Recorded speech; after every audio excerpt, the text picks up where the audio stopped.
Hello, good afternoon. My name is Kalim. So my topic today is why religion should be embedded as part of the holistic approach in education. So first of all, I start with introduction about my childhood. So I was born and raised in Malaysia, and I've gone through what majority of the Malaysians would have gone through, which is the public school education system. And so I finished my K1 to K12 in Malaysia, and then I proceeded my studies to universities, and then I'm here right now. Before I dive into my topic, so I would like to explain a little bit about how things are done in my country so that we get a general perspective on how we manage to implement on what I've mentioned in my earlier topic. In Malaysia, we start going to schooling at the age of 7 years old. That means from age 1 to age 6, it is not mandatory by law that we have to send our children to school. Kindergarten, pre-Ks, it's not compulsory, it's an optional part of our Malaysian education system.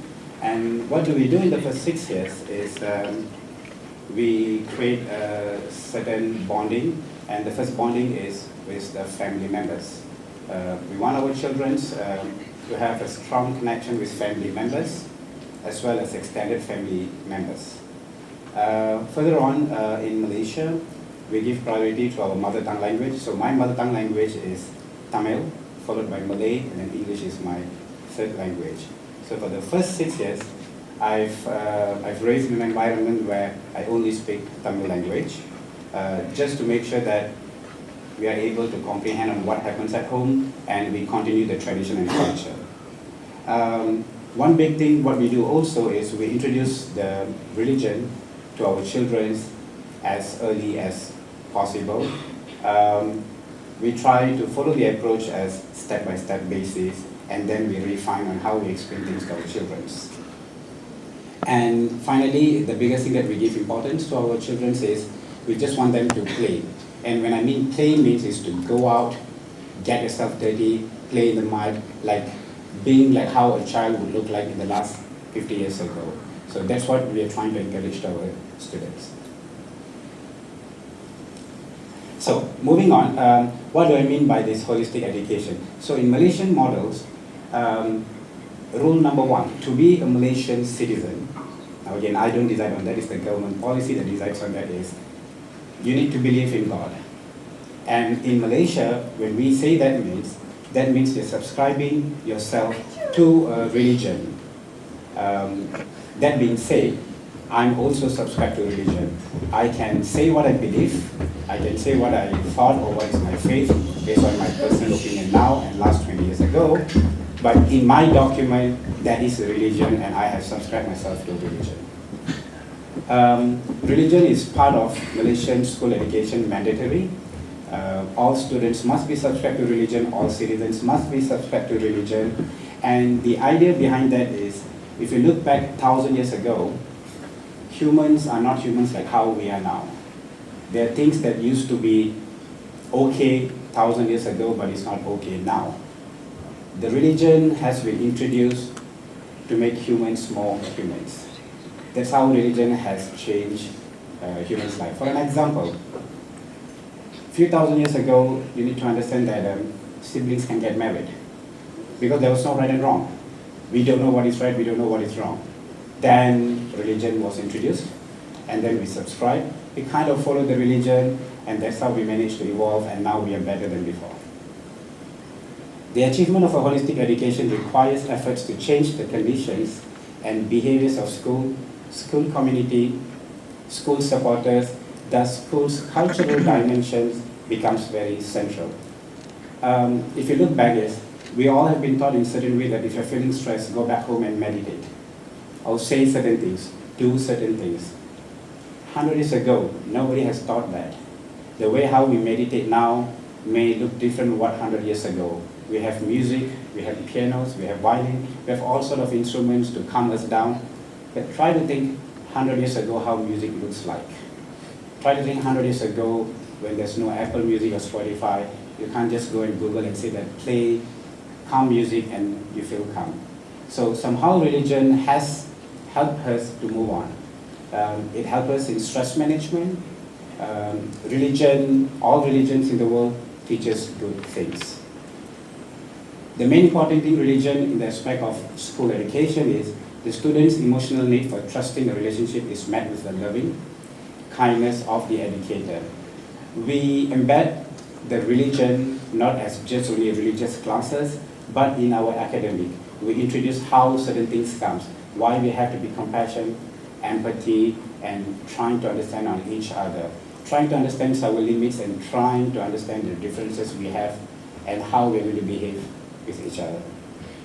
The next part is the student's rational needs for intellectual inquiry encounters the reasonable dialogue of the teacher. And finally, if you can control your emotions, or if you know how to safeguard your emotions, your spiritual level as a student will be better. And when your spiritual level as a student is good, you feel good, you're more calm, you can make better decisions, you can make more informed decisions, you're not rushing, you're not stressful. So, coming from a country where I wouldn't say we have zero terrorism or extremism. We do have, but at a very minimal value. And recently, research has found that is, when we get really stressed, we just want to burst out. We cry sometimes, we go and talk to someone, and sometimes you have to find the solace within yourself. We tend to go back to our roots. And in Malaysia, because everyone somehow have a religion, it's a must to have a religion. We go back to our religion, we tend to cool down ourselves. And in many ways, in the school system, we are being educated on terrorism and how having some sort of religion within you, the chances of you spreading terrorism is very minimal. We educate students with different religions in Malaysia, in the school campus. The idea is because we want to know what are the do's and don'ts in your religion so that I don't unintentionally hurt your feelings or hurt your understanding of your religion.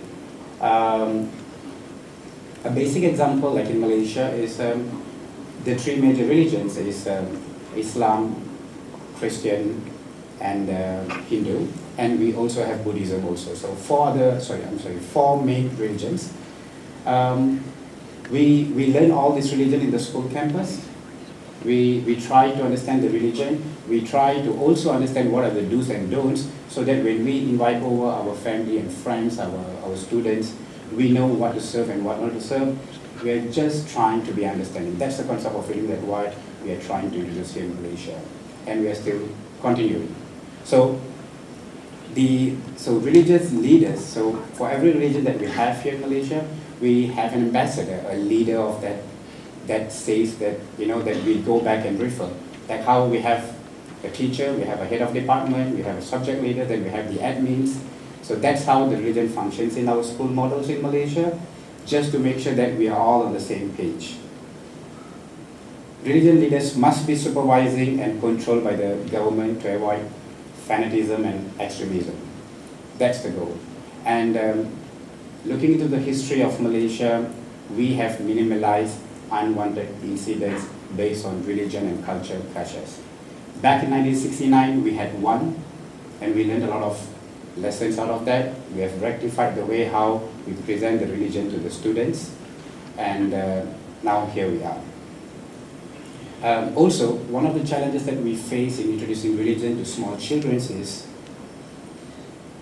it is very difficult to comprehend the idea of religion for the age 5 years old kid to maybe 12 years old kid or maybe to 18 years old kid. And most often we are taught that we shouldn't question the religion, and I used to ask my teacher certain questions that, can you explain to me why I cannot do this or why I cannot do that, and he'll be like, do not question the script on your holy script, on the holy book. And I'm just left with like that. And then as I age, as I grow older, I understand that is if that teacher were to tell me certain reasons, when I was 16 years old, I probably wouldn't understand that. As a math teacher, when I teach calculus to my students, I understand calculus better while I'm a teacher rather than I was a student. Because maybe my maturity level is quite slow, so it took time for me to develop, and now at this point, I get it. So that's one of the things. The next part I would like to say is we just do not comprehend religion in Malaysia. So what we do is there are Q&A sessions that we have in the class to make sure that students are able to voice up their thoughts, their perspective, their opinions.